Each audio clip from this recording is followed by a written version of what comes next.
know what a 10-15 is, Sean. What do you want to bet it's homeless guys under the bridge again? You know, when they built those places right next to it, nobody was thinking about that ever happening. Maybe it's the homeless guys who are complaining. Some of those tenants listen to their TVs so loud, it might be bothering them. Seriously, why do they do that? You mean the TV volume? Because they can't hear. Don't you have grandparents? It's part of getting old, said Danny. You would know. Danny knew he had walked right into that one and let it go. So what does Carol see in an old guy like you anyway? Less and less, Danny thought. This promised to be a routine call. After a night of drinking, the homeless, camped next to the creek, sometimes got loud.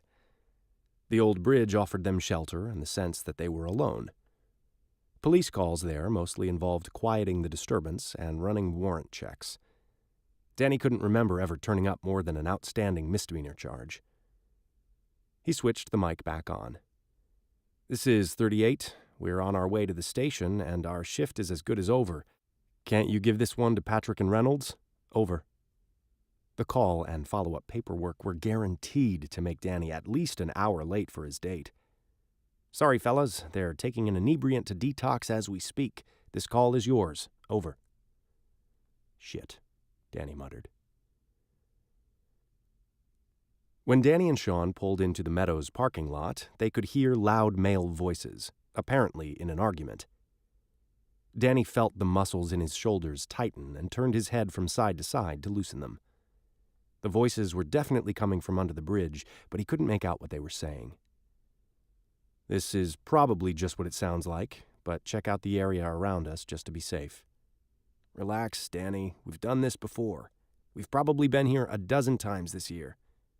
Just look sharp when we're around these guys. Look sharp? Sean sniggered. Hell, I can practically smell the booze from here. It's not like these guys are going to appreciate the finer points of good police work. Billy clubs now in their belts, Danny grabbed his flashlight and walked to the top of the bridge. Danny loved the old stone overpasses in Napa. Early in their relationship, Carol had given him a coffee table book of Napa County's historical bridges. This one, built in the early 1900s, was a single arch with a total span of less than 50 feet. In October, after months without rain, the creek bed under the bridge was dry and smooth, providing shelter and a place to sleep. Flashlights on, Danny followed Sean, walking crab-like down the short, steep bank, and peered under the bridge. Two men Danny recognized immediately were yelling at each other while gripping opposite ends of a shopping cart. They seemed to be playing tug-of-war with it. Two other carts, filled with a mixture of sleeping bags, clothes, and some scavenged items whose usefulness Danny couldn't fathom, were nearby. The area reeked like the homeless encampment it was. Sour, unwashed bodies mixed with stale alcohol and pungent urine. Could the guys smell all that when they were sober? Were they ever sober? They were certainly drunker now than he'd seen them in a long time. Unusual this late in the month, with welfare checks still 3 days away. The temperature was in the upper 50s, but the men were dressed for colder weather.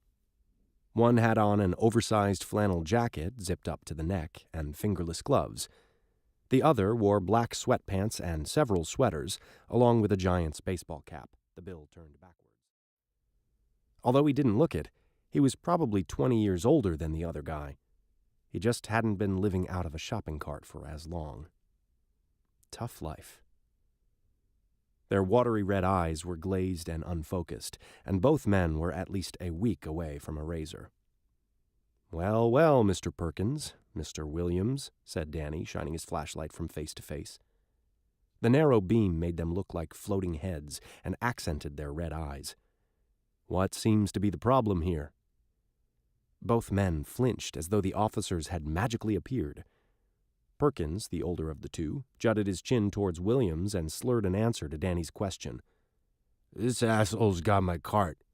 "He's lying," Williams garbled. "This is my cart, and this asshole—" "I am not lying, you lying son of a bitch." Gentlemen, keep it down," barked Sean, shocking the men into silence.